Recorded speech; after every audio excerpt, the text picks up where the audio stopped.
I'd like to welcome the delegation to the Independence Memorial Museum. My name is Josiah Taylor, and I will be the tour guide for the first floor. So again, this is the introduction gallery, where we're basically introducing the delegation as to what we will be viewing here today, which is the history of Namibia, depicted from the German colonial period, as it is depicted in the image over here to my left, versus when Namibia was colonized by the South African apartheid regime, which is depicted in the image over here to my right. Behind me, we have our early resistance leaders.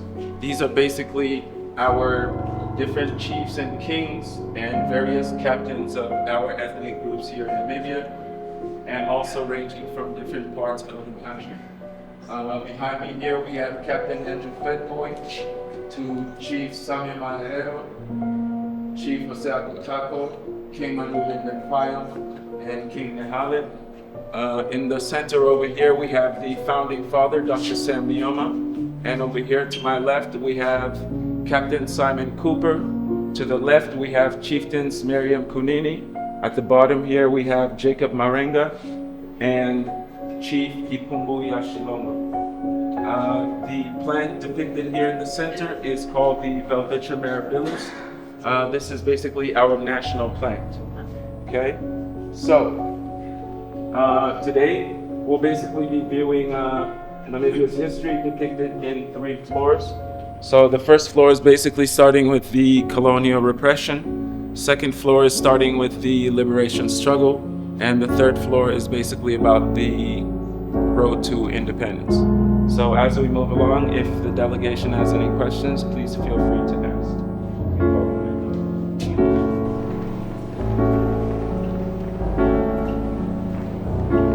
So the gallery we are in now is basically trying to paint a picture of Namibia before any European intervention, which is why we are displaying our earliest type of history, which are these rock paintings depicted on all 4 sides of this glass container, and also these rock engravings. So most of this rock painting and rock engravings is mostly done by the San people, who are basically the original inhabitants of the Southern African region, which is why we find San people in Namibia, Botswana, and also South Africa. Behind me here, we basically just have 3 paintings, which are an extension of the different type of ethnic groups one can find here in Namibia, starting with the San people, also known as the Bushman people. In the center over here is basically a painting depicting a traditional ceremony, mostly depicting people from the northern part of the country, mainly the Zambezi and the Kavango area.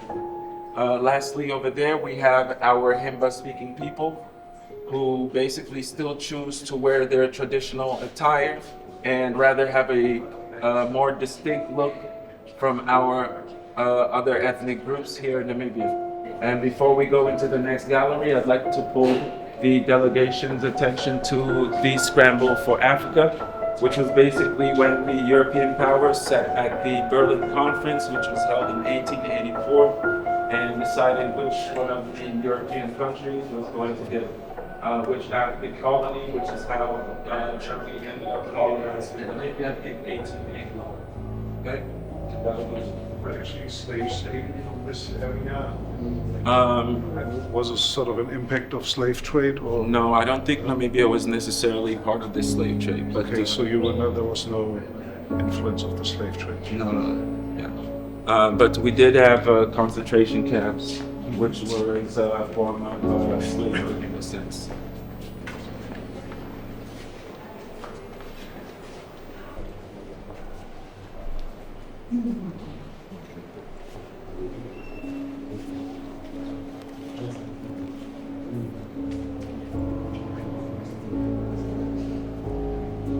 Okay, so the gallery we are standing in now is titled The Early Resistance Against Colonialism.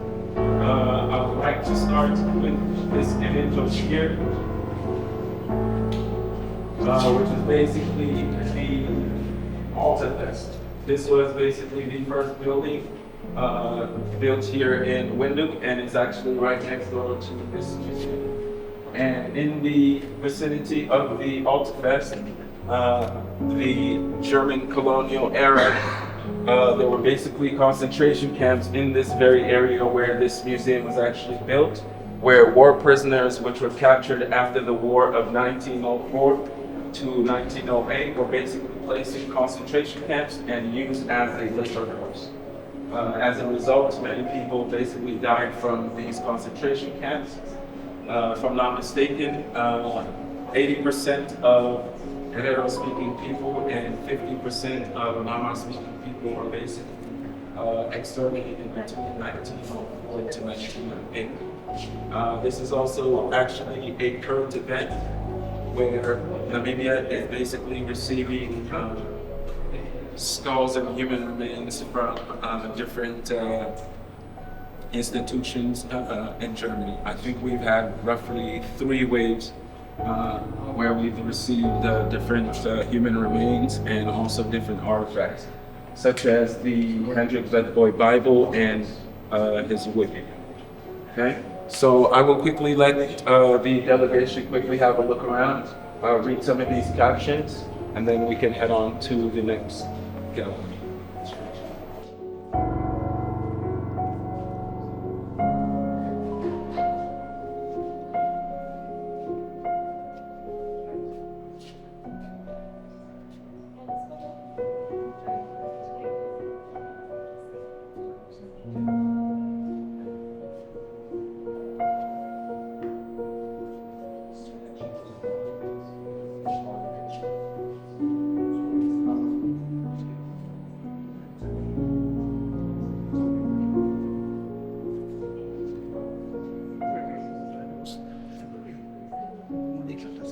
So gefühlt hat, dass die haben das glaube ich nicht als Menschen so wahrgenommen, sondern nur als Auszuhalten. Ja,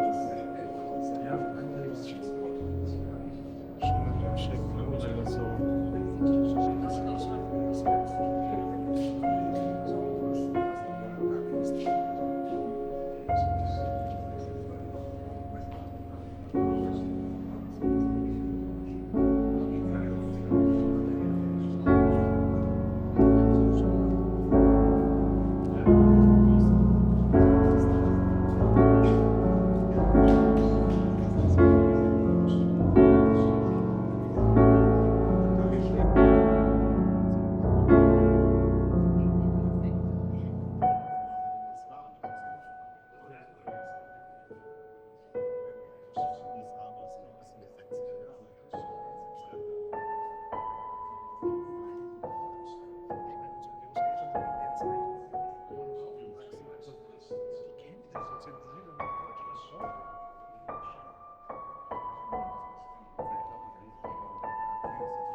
Okay, so this is basically our dark room.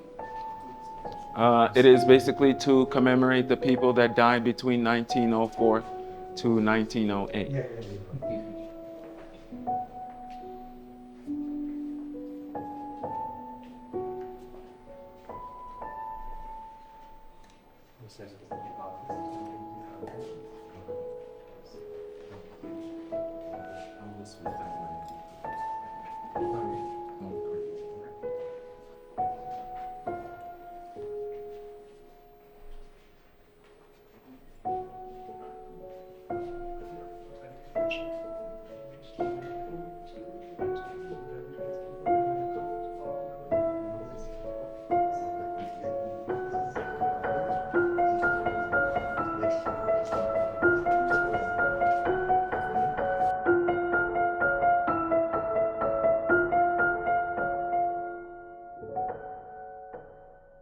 So here we basically have the transition period where Namibia goes from being colonized by Germany versus South Africa.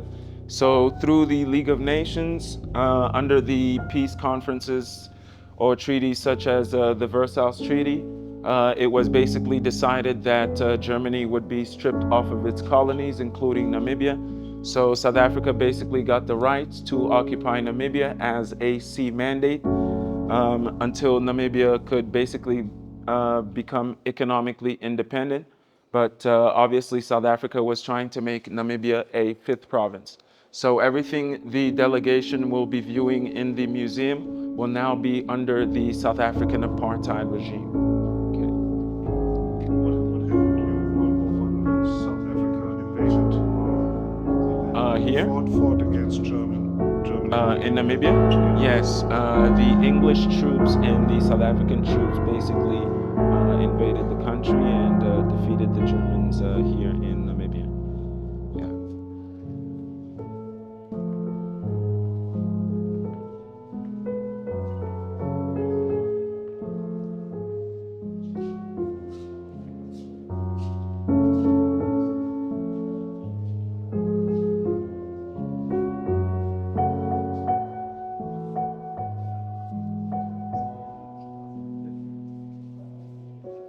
Here to my left, we basically have the petitions to the United Nations. So these are basically our political leaders at the United Nations trying to make the international community aware of what was happening here in Namibia. So basically, I think even during the mid 60s, South Africa's occupation was deemed illegal by the United Nations as they were basically violating human rights. And the petitions to the United Nations basically come as a result of Namibia being under the South African apartheid regime. So if you look behind you here to my right, we can start with the oppressive contract migrant labor system. This was basically the system that birthed political parties such as SWANU and SWAPO.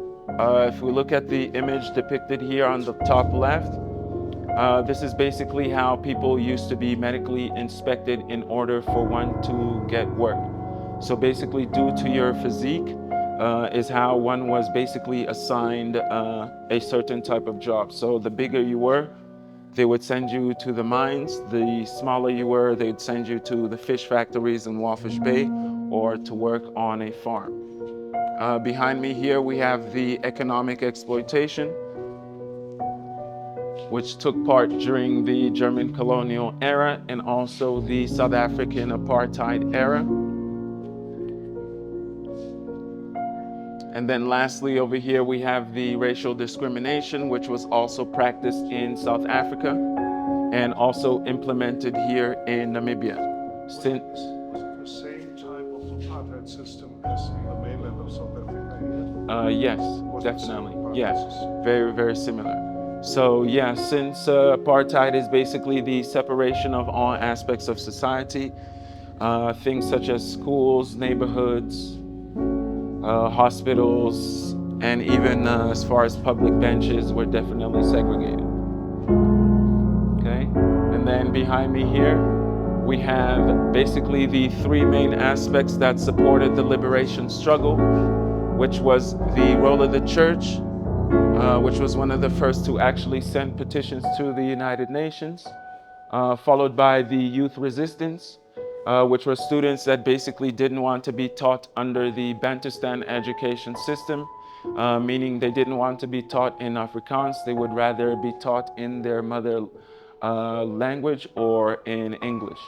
And lastly, with the struggle of the union workers, which were people that worked under the contract migrant labor system. And lastly, before we go into the next gallery, I'd like to pull the delegation's attention to the exodus into exile, which basically happened in the late 50s. So with the independence of our neighboring countries, such as Angola, Zambia, and even as far as Tanzania, these countries basically opened up their borders to SWAPO, and this is how SWAPO was able to set up transit camps and exit camps just outside of the country. And as the delegation will find out on the second floor, we'll find out that Namibia's war for independence was basically fought from outside the country in. So when people basically left the country into exile, they were received by SWAPO and sent for educational purposes or to join the military. Okay, let's move on to the final gallery.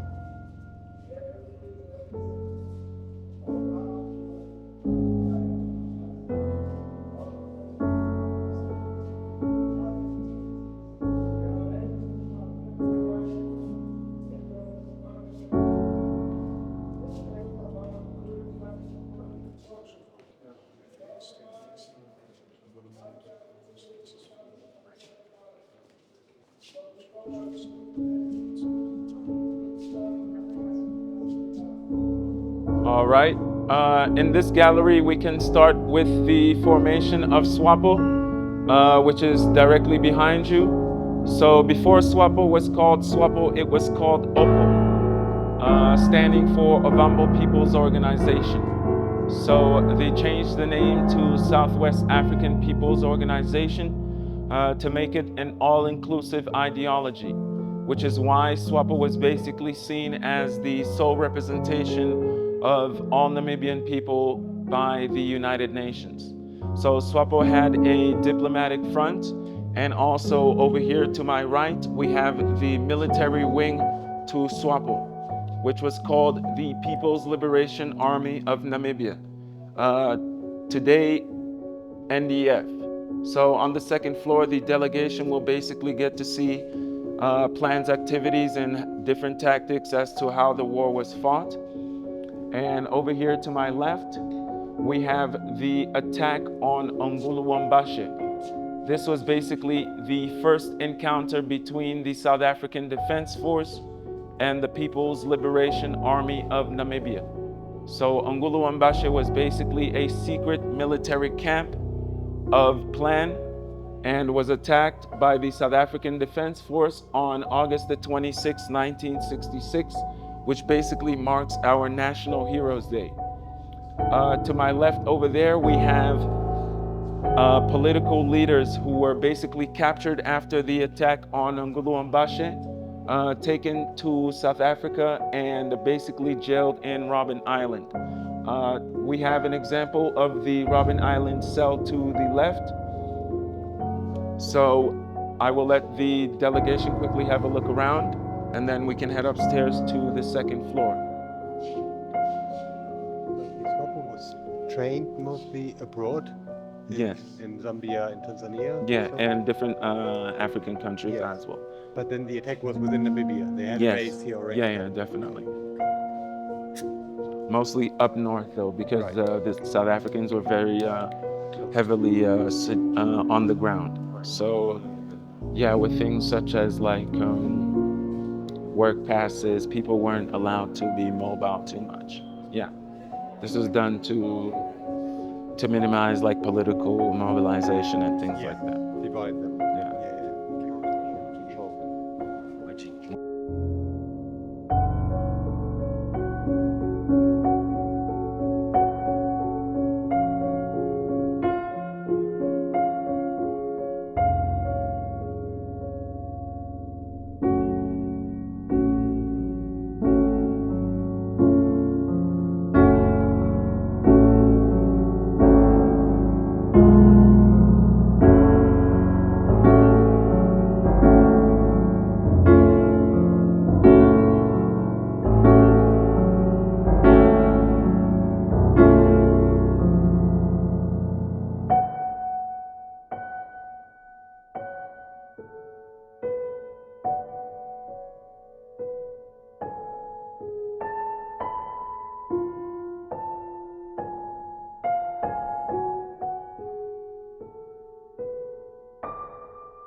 The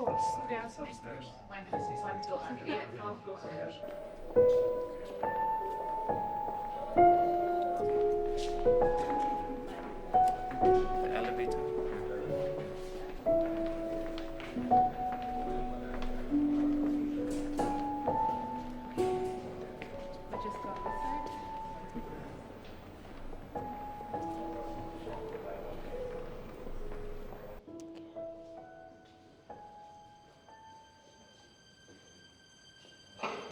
Welcome, distinguished guests, to the second floor. My name is Elizabeth, and I'll be your guide. The second floor is the continuation of the planned soldiers and the tactics that they used to fight the South African Defence Force. So there were two tactics, the conventional warfare and the guerrilla operations. The planned soldiers did not really use the conventional warfare because the South African military was one of the biggest African militaries out there. They preferred guerrilla operations because it gave them more of their successful attacks. We have here in the photographs evidence of guerrilla operations where they camouflage themselves, set themselves up in small groups, then attack their enemies and hide. We have the uniforms of the planned soldiers in this glass display and the uniforms of the South African Defence. During this time, they also used to bribe villagers to show them where their commanders were, and then they would pay according to those ranks. The guns that you see in the glass displays are the actual guns that were given by different countries. Countries such as the Soviet Union, China, most of the communist countries that time helped Namibia. We also have photographs of our soldiers that were fighting during the Liberation War. Soldiers like Mr. Jonas Haidu over here, who died in the Kasinga massacre, which we'll talk more about in the next room. So in the highlighted photograph over there, we have our founding father with the Secretary of Defense, Peter Nanyemba, who unfortunately died in a car accident in Lubango. He was replaced by Mr. Peter Mwashiange, who became our Minister of Defense when we got our independence.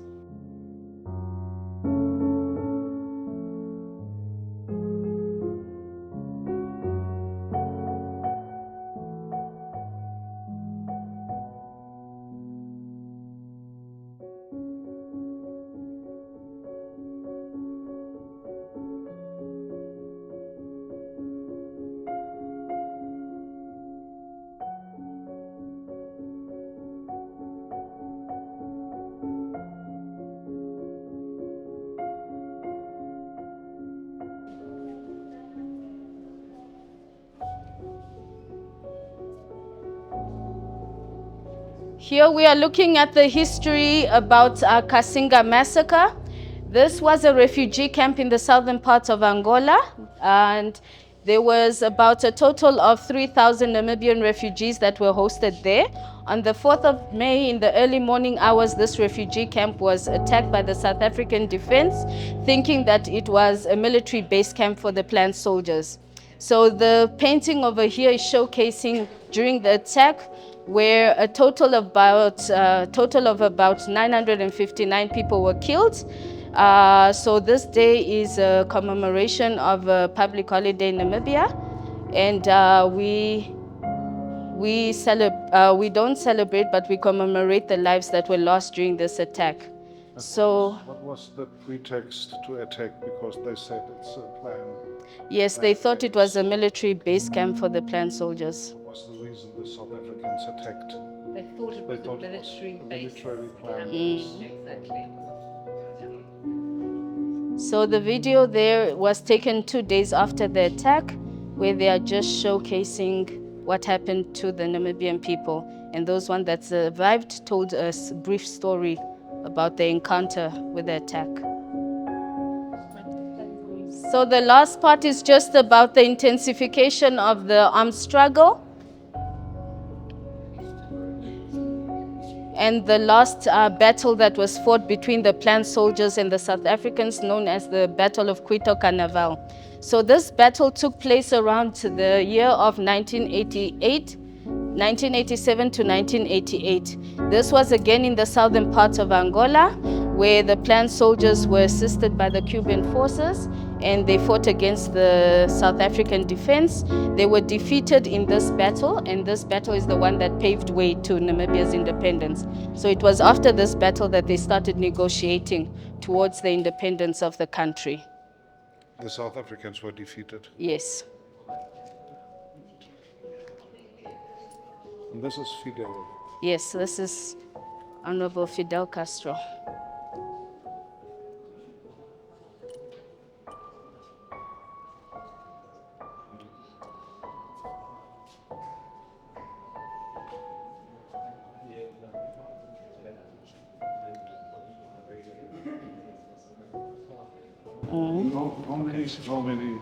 How many people were killed on the Namibian side during the armed struggles? During The the, fight for liberation. How many soldiers fell? we cannot really estimate how many. Yeah, how many? We are not quite. How many soldiers fell during the liberation? Side. Because there were so many, many battles, quite a lot. We don't have an exact figure because some were actually officially buried, some got missing, so there is no official figure actually. That's Peter Moshangen, Yeah, and not our first defense minister. Philemon Malema. Philemon Malema. Yes.